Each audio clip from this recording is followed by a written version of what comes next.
Oopsie daisy. Hello everybody, CW here. I got another repair to make. These are a friend of mine. He broke them last month. Gave them to me. I had them in my gun bag and I forgot that they were there. So I'm going to see if I can fix them up for him. And I've had good luck in the past. So we're going to try it again. I had videos on it, but they were lost.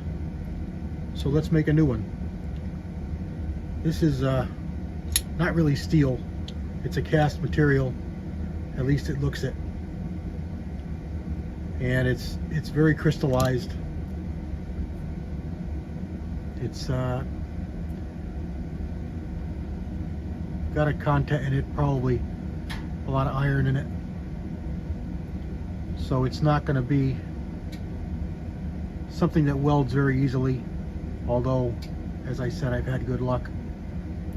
So we're going to try it again and see what I can do. Figured I'd take you along for the ride. So let's just take this apart. I think I'm going to stop the video and put it on speedy fast and just get some of this tear down and this file work, relieving the edges. You know, you gotta have a place for your weld to go. So I got to relieve all these edges, both sides, and the ends, and then we weld it back together. And then along the one side here, I'm gonna have to grind it pretty smooth in order to make it work. This side over here, of course, we've got all the room in the world. We could have a big bead on there without any problem at all. And because this is so crystallized, so hard, you can put it back virtually exactly where it needs to go when you realign all the little metal particles, almost to the point where the seam disappears. Yeah, you can just, there, it even disappears. You can't even see it. That's because it's so crystallized. All right, let me back you out, reset this camera up, and then I'll play myself in super high speed mode. Stand by.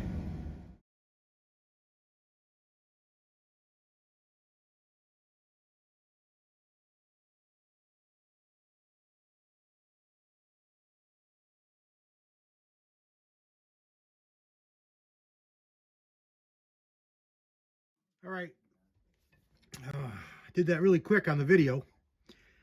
What we've got there is a beveled back edge. It's going to give us room for the weld this back together. It's going to give a good seam, just like that. A good seam for that weld to go in, the weld material. Go right in there just like that. I got to take the handle off, of course. And then weld that back together. And then grind it down. Mostly back here. Although we'll see. Maybe I can leave a bigger bead than I think I can. But that's it. So let's get on to welding. Alright, I tried to get you in there for the welding, but I'm just not set up for it. I got some boogers there to beat off, but we got it welded back together. I'm a little bit fugly out here, but I can get that. I'll get all those little tits cleaned off here. And I don't know what that is. That's not me. Anyway, I'll get it all cleaned off. I think the problem is the way they cut this particular handle. They undercut this edge here. You can see the undercut right there. And that just severely weakened this piece. And that's where this one snapped, on this side of it. So I don't know if I'm gonna have to take that off or not. I'm gonna have to see what I got there. I got a feeling that I am. But I'll take off as little as I have to make it work. And I'm gonna put you on speedy again, and I'll clean this all up and see what I can make it, see if I can make it fit. All right, stand by.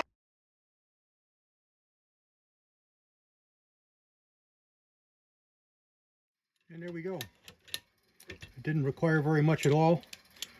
There's plenty of room in there for me to grind that out a little bit. I just polished it around just a little bit, took off some sharp edges, and put the handle back on.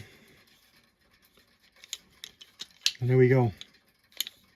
There's a repaired set of Lee handles, ready to go back into service. Now I wouldn't advise beating on them hard.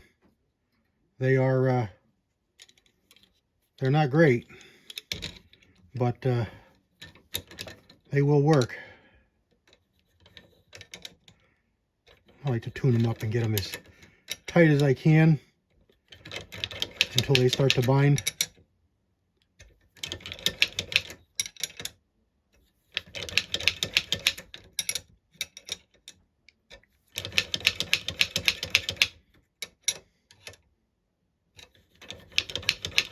That's probably about as tight as they're going to go, and they're pretty good now.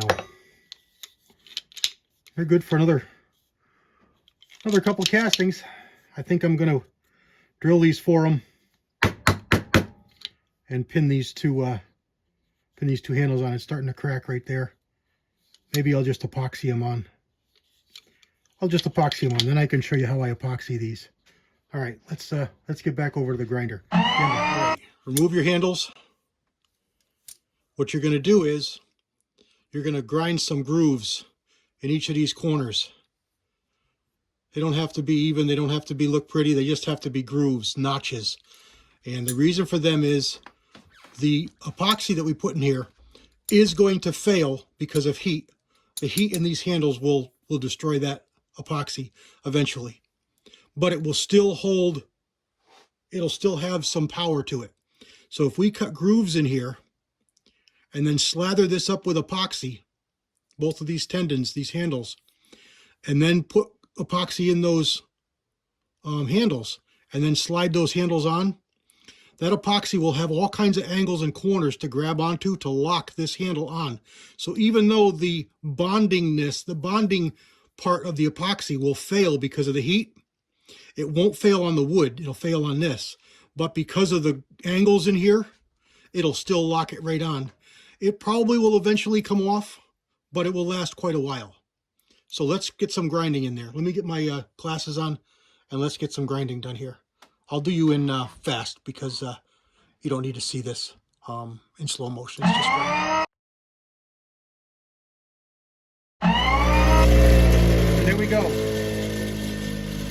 That'll give us lots of corners and edges for that epoxy to bind to inside those wooden handles.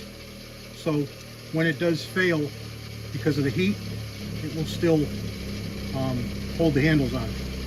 Now, try as I did warp that handle a little bit, so it's a little bit cocked off to the side. But there's not much you can do with it because it's such a small piece. I couldn't really clamp it down on my bench the way I wanted to. I did kind of rush it, but it's so thin, it's just, as soon as I applied heat there, it just warped up. Even though I spun it over and tacked the other side to try and pull it back, the damage was done. But it's going to be fine. It's going to do and work just fine. All right, let's get back over the bench, mix some epoxy and glue these in. All right, this is just some DevCon 5-minute epoxy. I like to use these little cups, applesauce cups, whatever. This one's a Mott's applesauce cup. But they're nice because they're flexible. And you can leave them out and see just how your epoxy is cured, and also flex them and it'll pop out. The epoxy will pop out. Let me zoom you out just a little bit. We're going to need a little bit extra epoxy, so let's do about that much. Remember, that's only half the amount you're going to get because it's a 50-50 A and B, 2-part, so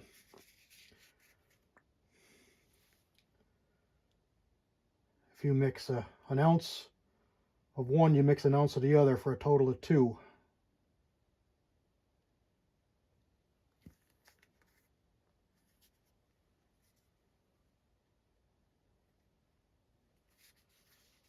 And I leave these on an angle because they're almost run out.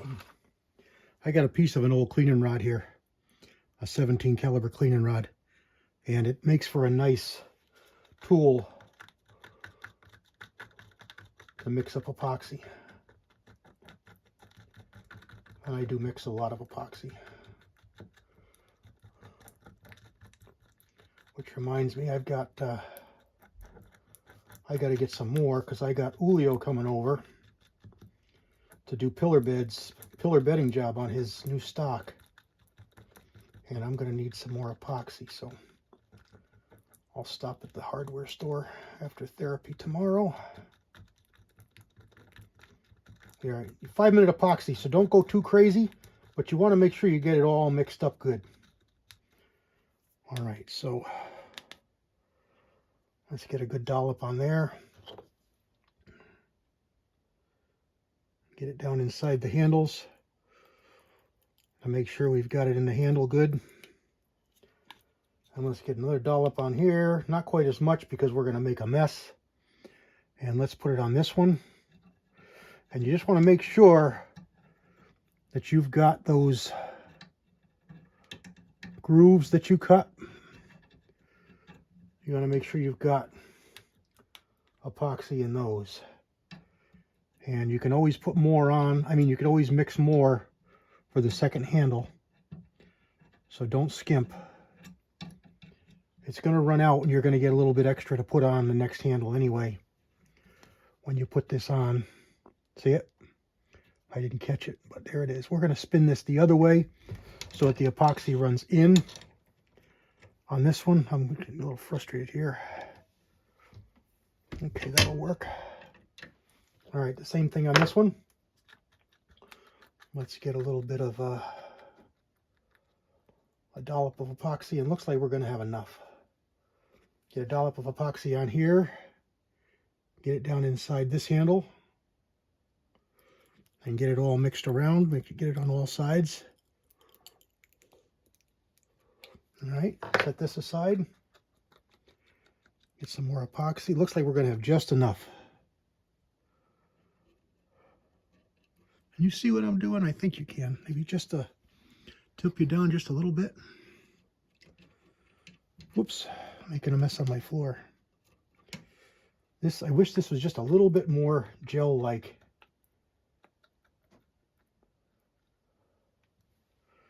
I put them more on here on this side.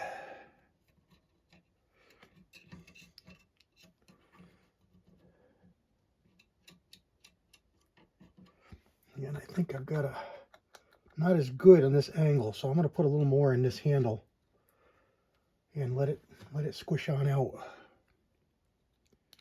And as we put this handle on,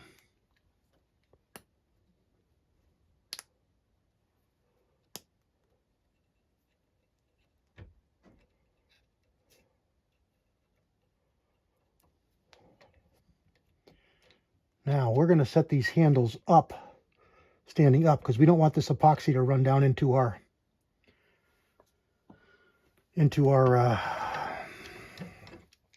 action there. So we're just going to do that, and then they're not going to hurt the vise any if they roll down there. We got a little bit on the back side. I'll just take it out and put it back in the top. And then over here we got a little bit of a mess. Where's my mess towel? Actually, I don't even want to waste that. I'm gonna put it in a garbage can. Stand by. Get that moved over. Now we've got the epoxy in the handles. The handles welded back together. So that's going to be a good fix. Tool cleaned off. This little cup of epoxy we're going to save because it's going to show us just how good of a setup we got with the epoxy. We've got a little bit of epoxy inside, and of course I stepped in it there in my shoe. We've got a little bit of epoxy in there. Let's zoom in on that and I'll show you what I'm talking about. Right up here in the tops, we got a little bit of epoxy there pooling, which is good because it'll make sure we've got a good set. It's not going to come out. And now we just wait. It's 5-minute epoxy, but we're going to give it 24 hours. So tomorrow morning I'll come back down here and take these off and throw them back in my gun bag and give them back to my buddy when I see him later this month. He'll get this video and see that it's all done before he even gets his handles back. All for you, Bob. All right, everybody. Don't throw your handles away. Send them to me. I can fix them. God bless everybody. CW out.